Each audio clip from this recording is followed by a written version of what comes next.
Nobyembre, anong ibig sabihin ng presidente nung may pagbabago? Nung sinabi niya na hindi tayo hahadlang, pero hindi rin tayo magko-cooperate. Ba't niya sinabi yun? Biglang iba na ang tono, biglang nagbago. Kayo nga nagsabi, dapat talaga nagbabago ang palaisipan ng tao. Ganun po talaga dapat po. Hindi tayo, hindi natin itataga sa bato ang pwede kong maging hindi totoo. Siyempre natututo tayo sa hapon. Oo, natataldahan po tayo. Oo. Tama. So, ang ibig sabihin, ang Pangulo nagbago rin ang palaisipan. Marahil po. So, ang sa kanya, may jurisdiction na pala. Hindi ko pwede sabihin ang state of mind niya. Opo. Pero sinasabi ko lang, bilang tao, lahat po tayo pwede magbago ang pag-iisip. Hindi ko naman hinihingi yung state of mind po. Ang tinatanong ko lang, maliwanag naman yung statement na sinabi niya na pwede tayong magpapasok ng ICC sa ating bansa. Pwera lang kapag illegal ang ginagawa. Tama? Hindi ho natin sinasabing imbitado sila rito. Hindi ho natin sinasabi na haharapin natin sila.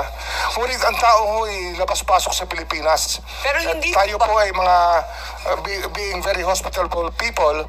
We welcome all people who want to partake of the beauty of our country. Ayun po yung ating pinag-uusapan dito. Pero hindi po ba yung mas maagang mga statement, yung mga unang statement, talagang hindi daw siya lalakok sa anumang investigasyon. Ngayon, hahayaan lang niya.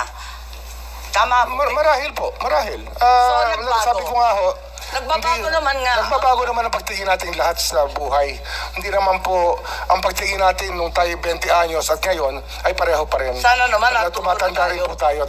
Natututo rin po tayo. So do you mean to tell me that after saying 100 times that the ICC has no jurisdiction, the President at the 101st time changed his mind and determined that there was somehow some kind of jurisdiction that allowed them to come here and investigate? I cannot comment on his state of mind when he said that. I don't think it's a question of state of mind, sir. It's statements. His statement will speak for itself. When did the executive then change his mind? Given that we are admitting he changed his mind, at least to some degree. Well, I cannot agree to the question, ma'am, is very vague, if you ask me. Hindi, nagbago, di ba? Nung una, sabi niya talagang haharangan niya. Because I cannot, as I said earlier, ma'am, Tapos biglang sinabi na bukas ang Pilipinas. Kung nag-iimbestiga sila, papasukin. Pwera lang pag may ginagawang illegal o may krimen.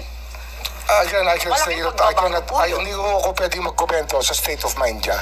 Kung paano ho nag-iisip ang Hindi ko Pangulo, naman tinatanong kung galit, wala naman akong tinatanong kung masaya. Yun ang state of mind. Ang tinatanong ko, doon sa sinabi, hindi ba maliwanag na nag-iba? Sabi ko nga ho, lahat tayo nagbabago ng pag-iisip sa pagdaan po ng panahon. Okay. Tayo po ay natututo naman ng unti-unti at nauunawaan natin ng gusto ang mga pangyayari sa paligid natin. Kung aaminin natin na nagbago ang pag-iisip, bakit? At kailan nagbago yung pag-iisip natin tungkol sa jurisdiction ng ICC? Bakit? At meron bang dahilan? Baka may alam ang DND, baka may alam ang NSC para maintindihan natin kung saan na tayo ngayon. Kasi tayo ay nag-iimbestiga in aid of legislation. Gusto ko malaman saan ba tayo patungo. Ano na ba ngayon? Palibasa, eto nga, admitido natin, nagbago. Kung nagbago, saan na tayo ngayon? Siguro po yung pag-unawa po ng ICC jurisdiction. Kasi nung nag-aapila pa tayo sa ICC, kasi sinasabi natin na hindi tayo saklaw dito. Marahil yung isang pagising natin sa katotohanan na ang hinahabol ng ICC ay hindi naman bansa, ngunit individual. Marahil yun po yung pag-unawa na nagbago sa ating lahat. Kasi hindi naman po estado natin ang hinihimok ng ICC, kundi po yung mga individual dito na nagkasala at yung naging biktima po ng mga krimen at ng mga pamilya po ng mga biktima ng mga pagpatay nung panahon na yun. Okay. At sabihin natin may limited cooperation sa ICC. Sabihin natin, nung 13 November, si ASEC E.S. Bersamin pala, ay nagsabi that if the ICC refers the process to Interpol, which may then transmit a red notice to the Philippines, the government will feel obliged to consider the red notice. Parang may ganon, may statement ba dyan? Yung kay E.S. Bersamin. Alala ko po yung statement na yun. Ba naalala po Opo, niya? opo. Oo. So, yung pagbabago ay malinaw kasi pati si Executive Secretary diniin na nagbago nga talaga. Tama po ba? Kasi sabi niya, lalo kapag may pulang notisya.